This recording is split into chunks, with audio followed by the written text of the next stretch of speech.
Soldier, Mage, King, Chapter 12, The Moment of Truth. When Arthur realized that Merlin was leaving, possibly to never return, his heart clenched and it made him uncomfortable as he watched her leave.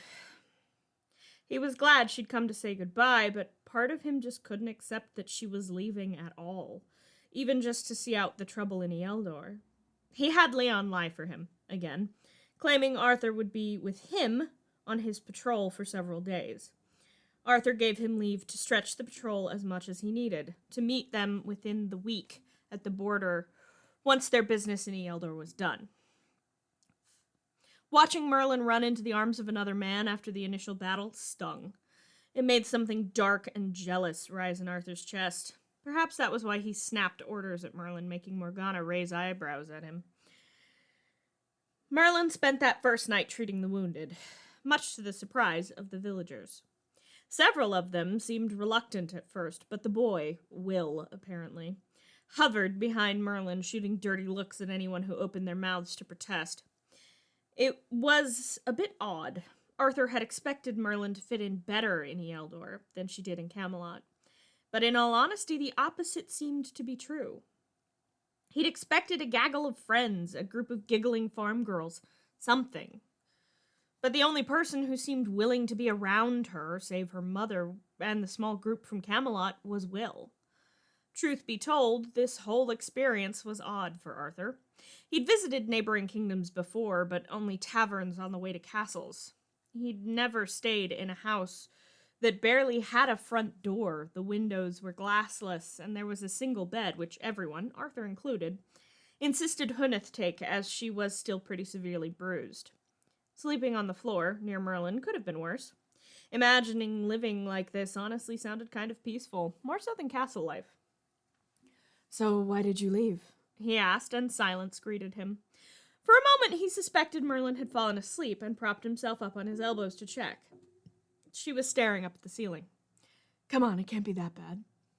Arthur insisted lowly, trying his best not to wake the others in the small hut. Merlin shook her head slightly. "I stopped fitting in," she said, pausing for a moment. "The other girls were starting to marry off, and..." She shook her head and trailed off. "I wanted something else, to do something useful with my life." So did my mother. She and Gaius have known each other for years. He is her brother, after all.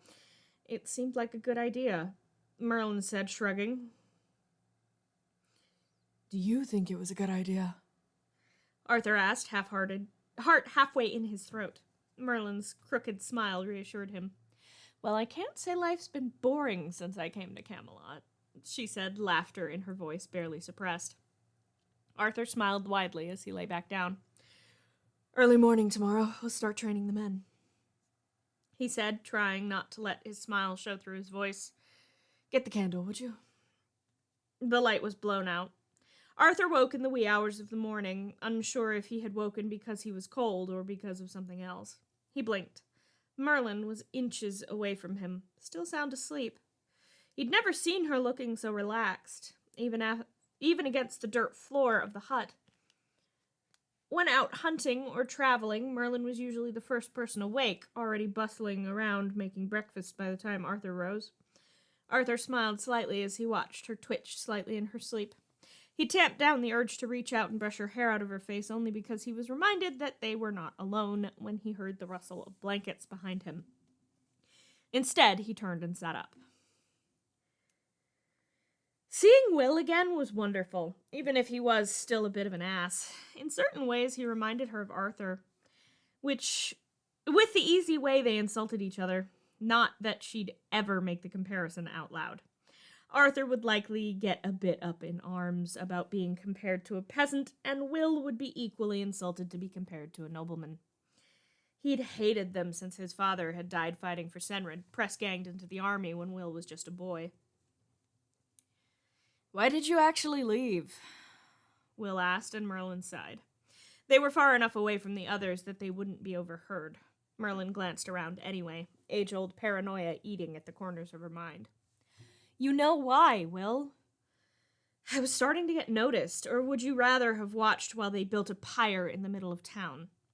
she snapped, swinging at the tree in front of her, burying her axe into the trunk. Will grabbed her shoulder. You really think I'd have let them do that? He asked, and Merlin shook her head. No, at that point they'd probably have to burn us both, she said with a slight smile. Bet your ass, you daft witch. Will said. Merlin shook her head. Warlock. Apparently someone born with powers is a warlock. She said, yanking the axe out of the trunk of the tree and swinging again. How'd you learn that? Will asked, sidestepping as the tree fell. Been talking to the dragon Uther keeps under his castle, Merlin admitted, and Will whistled. Bloody dragon? How'd he manage that? Cold iron chains. Rumor has it he has smaller versions somewhere in the castle, in case he ever gets a hold of a particularly powerful magic user, Merlin said nonchalantly. Will shook his head. And you still think you're safer there? Will asked. Where else would I go, Will? I have chances in Camelot. Skivvying for a ponce of a prince? He practically accused. As the apprentice to the court physician. There are places you could be safe, Will insisted. Where? The druids are constantly on the move, and notoriously hard to find. Senred binds sorcerers to his whims. Uther burns them at the stake. The Meth is too close to Camelot to openly allow magic. I'm pretty sure I won't ever be allowed to set foot in Mercia after the whole thing with Bayard and the poisoned goblet. She held up a hand to forestall Will's obvious question. Long story for another time. So tell me, where would I be safe? Carlion turns a blind eye to sorcery. Those are rumors at best, Merlin snapped. With Uther's law standing, there's nowhere truly safe, Will. We both know that. Then you think Arthur will change that? Will asked, his voice dripping sarcasm. He's a good man. I know you don't believe in anyone of noble blood, but I don't blame you. The good majority of them are Ponces, but Arthur's not. Neither is Morgana, for the record. The battle was sheer bloody chaos. They would have lost outright if Merlin hadn't followed Will's urging and summoned the cyclone, killing several of the mercenaries and scaring off the majority of the others. Which one of you did that? Arthur demanded. He'd been on the other side of the storm and clearly hadn't seen Merlin's hand raised. She froze, terror filling her veins like ice-cold water. She didn't notice Kanan move, but Will did, shoving Arthur out of the way and taking a bolt to the chest. Morgana lunged, driving her sword into Kanan as Will crumpled and Merlin screamed his name. He coughed blood, coating the front of his tunic. He'd worn his father's old armor into battle. It had done nothing to stop the bolt. It's twice I've saved your life. Will rasped. Will, stop. Merlin snapped as Arthur's eyes widened. I conjured it, Will said, coughing more blood. What are you gonna do? Kill me? He managed, his face getting paler by the minute. Arthur's hand shook as he shook his head. Help me get him inside, he ordered, and a few of the men helped him get Will inside and onto the table. This was Will's house, even sparser than Huneth's. Merlin hovered next to Will. Arthur glanced up at her. Do what you can for him, Arthur ordered, stepping out of the hut to allow them a moment. He'd seen wounds like this before. There would be no recovery. Not from this. I told you he'd be the death of me, Will joked around a mouthful of blood.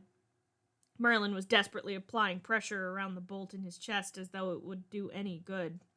The head of the bolt had pierced his lung. Merlin had spent enough time studying with Gaius to know a fatal wound when she saw one.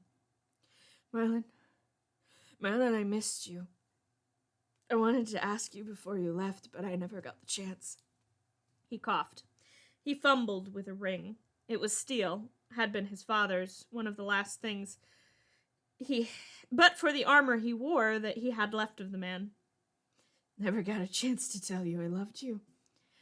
Never stopped, either, he said, pressing the ring into her hand. Will, I always knew you'd do something more than stick around here, he said, shaking his head at her. Merlin, I'm scared. he said, gripping her hand with all his strength, pressing the ring hard into her hand. Merlin leaned over and laid a kiss to Will's forehead, pressing them together as his breath stuttered and tears dripped from his eyes. They dimmed, and he stilled as Merlin sobbed. The wail drawn from her echoed through the empty house. They stayed for the funeral. Merlin stayed by the pyre they'd placed Will on until it died down to ashes. She felt numb.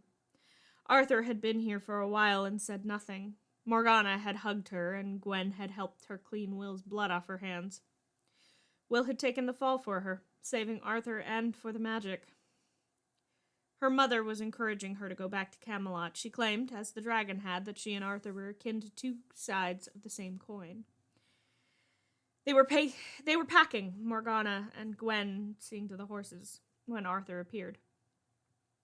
You knew, he said, his voice carefully measured. that he had magic. That's what you were going to tell me before the battle, he clarified. Merlin nodded, not looking up from her bag. Magic is dangerous, he said, though it sounded somewhat rehearsed. Not illegal here, Merlin said, her voice hoarse from tears. Arthur nodded slightly. Still, I hope next time you'll feel comfortable enough to actually tell me. I was going to, before the fight.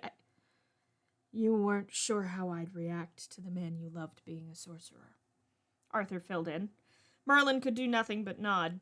She had loved Will once, a long time ago, but she couldn't deny that him choosing to die to protect the life she'd built didn't bring those old feelings bubbling back up. She hugged her mother close as she came to see them off. They were well on their way back to Camelot when Arthur spoke again. No one in Camelot can know about this, he said, and the others nodded. Merlin stayed silent all the way back to Camelot and shut herself in her room, stringing the ring Will had given her on a leather cord and slipping it on underneath her shirt. She cried herself to sleep that night, wondering, not for the first time, if the dragon had made it all up.